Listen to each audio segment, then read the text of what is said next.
Shalom dan puji Tuhan saudara atas kebaikan Tuhan pada setiap kita sehingga pagi ini dengan izin Tuhan kita boleh bangun dengan tubuh yang sehat, pikiran cergas dan semangat yang berkobar-kobar untuk melayani Tuhan. Untuk memulai renungan kita, mari kita berdoa. Bapa Syurgawi, terima kasih atas kebaikan-Mu karena bersama dengan kami sementara kami mendengar dan mempelajari firman Tuhan. Dalam nama Yesus kami bisa berdoa. Amin. Saudara dan saudari yang dikasihi dalam Kristus, tajuk renungan kita pagi ini ialah akuilah kekuasaan Tuhan. Mengapa dan bagaimana kita boleh melakukan ini? Firman Tuhan di dalam buku Lukas 7 ayat 8 mengatakan, sebab aku sendiri seorang bawahan dan di bawahku ada pula prajurit. Jika aku berkata kepada salah seorang prajurit itu, pergi, maka ia pergi. Dan kepada seorang lagi, datang, maka ia datang. Ataupun kepada hambaku, kerjakanlah ini, maka ia mengerjakannya. Saudara, pada pagi ini saya mengambil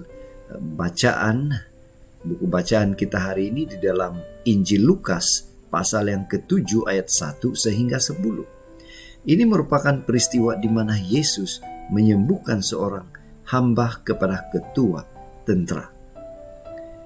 Ada sebuah ilustrasi. Di dalam ketenteraan, seorang anggota tentara tentunya memahami dengan baik arti hormat kepada kekuasaan. Dia tahu memposisikan dirinya sesuai dengan pangkat yang disandangnya. Kolonel berhak memberi perintah kepada bawahan, dan bawahan akan melakukannya sebagai tanda hormat kepada kekuasaan kolonel. Sebaliknya, kolonel akan hormat kepada general yang menjadi atasannya. Demikianlah juga saudara, ketua tentara Romawi dalam bacaan kita hari ini. Dia memposisikan dirinya rendah daripada Yesus. Sekalipun Yesus orang Yahudi dan tinggal di wilayah yang merupakan jajahan Romawi, ketua tentara ini tetap memandang Yesus sebagai orang yang lebih berkuasa. Sehingga dia merasa tidak layak untuk bertemu dengan Yesus. Dia memilih meminta bantuan dari tua-tua Yahudi untuk mengundang Yesus datang ke rumahnya agar menyembuhkan hambanya.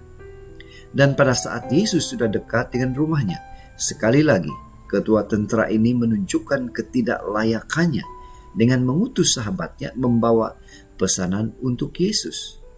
Tuan, aku tidak layak menerima Tuhan di dalam rumahku. Sebab itu aku juga menganggap diriku tidak layak untuk datang kepadamu. Tetapi katakan saja sepatah kata, maka hambaku ini akan sembuh. Saudara, inilah pesanan yang dibawa oleh hamba kepada ketua tentara itu kepada Yesus. Apa respon Yesus? Yesus mengagumi sikap ketua tentara Romawi ini. Dan ia menyebutnya sebagai iman yang besar. Saudara, yang menjadi pertanyaan untuk kita adalah apa aplikasi untuk kehidupan kita? Bagaimana dengan kita? Apakah kita memiliki iman seperti ketua tentara itu? Iman yang mengakui bahwa Yesus Kristus adalah pencipta dan pemilik hidup?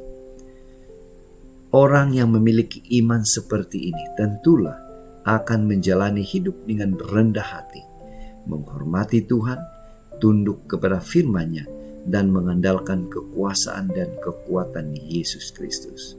Puji Tuhan. Saudara, itu sebabnya pada pagi ini, mari kita ingatkan diri kita bahwa penghormatan dan pengakuan kepada Yesus sebagai pemegang kekuasaan tertinggi dalam hidup ini adalah bukti dari iman yang Tuhan karuniakan kepada kita. Inilah doa dan harapan kita, saudara.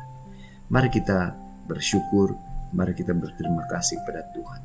Karena Tuhan memberikan kita kemampuan, kekuatan untuk tetap hormat kepada kekuasaan Tuhan yang tidak ada bandingnya. Mari saudara, mari kita tetap setia, tetap semangat, tetap positif, tetap sehat bersama dengan Tuhan sampai Maranatha. Tuhan memberkati kita. Mari kita berdoa. Bapa Syurgawi, terima kasih karena hari ini Tuhan sekali lagi mengingatkan kami dan memberikan kami motivasi bahwa satu-satunya kuasa yang kami harus tunduk ialah kekuasaan Tuhan. Terima kasih Tuhan sudah mendengar menjawab doa kami. Dalam nama Yesus kami sudah berdoa. Amin.